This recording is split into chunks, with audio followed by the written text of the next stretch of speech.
मित्रों, अलग अलग मंडलों में धुनों का हाल नाम के वक्त इसलिए बताया जाता है कि अभ्यासियों को ऊपर के मंडलों की शब्द धुन का सब अंदाजा हो जाए।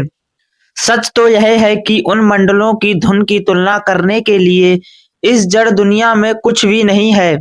धुन के आनंद और सुख को तो उन मंडलों में पहुंचकर ही अनुभव किया जा सकता है। यह सिर्फ सतलोक के लिए ही नहीं बल्कि सभी मंडलों के लिए सच है।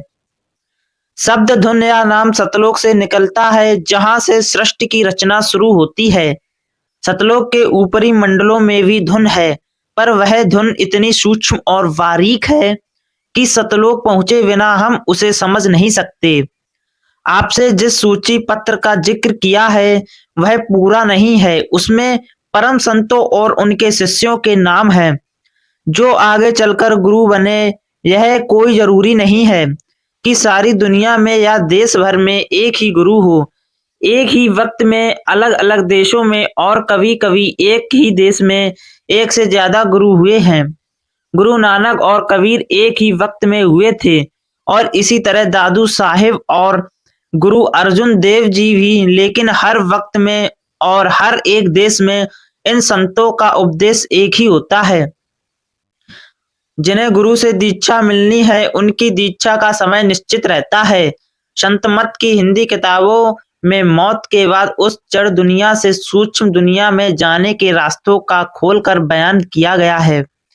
जब आप अपना फटा पुराना कोट या कपड़े फेंक देते हैं, तब आप उस बात की फिक्र नहीं करते कि उनका क्या किया जाता है। अगर कोई उन्हें जला दे या जमीन में दबा दे तो आप बुरा नहीं मानेंगे। मौत के बाद शरीर के साथ भी ऐसा ही होता है।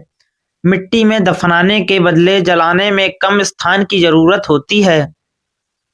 हिंदुस्तान में जब हमें पक्का यकीन हो जाता है कि आत्मा ने शरीर छोड़ दिया है, तब हम दाह क्रिया की तैयारी करने के लिए जरूरी समय से ज्यादा नहीं रुकते। शाम के बाद जब मौत होती है, तब लाश को कभी कभी रात भर के लिए रखा जाता है और सूर्य निकलने के बाद संस्कार किया जाता है। इसमें कोई शक नहीं कि जब तक हम अपने अंदर शांति प्राप्त नहीं कर लेते, तब तक दूसरों को शिष्य बनाने की कोशिश करने से कोई फायदा नहीं है। इसलिए यह ज्यादा अच्छा होगा कि आप कड़ी मेहनत करें और अंदर जाएं। आपकी यह शिकायत है कि अभ्यास में तरक्की नहीं होती, इसमें आपके मन का कसूर है, यानी सत्संग की कमी, मन की मनमानी भाग दौड़, दुनियावी चीजों के लिए जरूरत से ज्यादा तृष्णा और अभ्यास को गैर जरूरी समझना।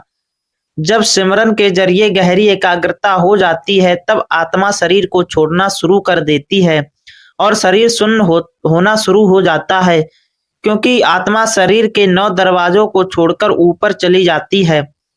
लेकिन यह सब तभी होगा जब आप प्रेम और विश्वास के साथ कड़ी मेहनत करेंगे। मन दुनिया और इसके पदार्थों को रूहानियत के मुकाबले में ज्यादा महत्व देता है।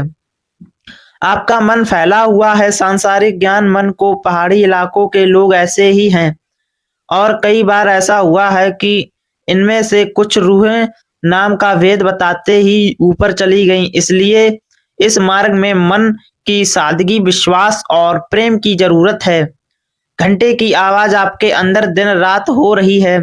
आपके मस्तक के अंदर 5 मंडल हैं।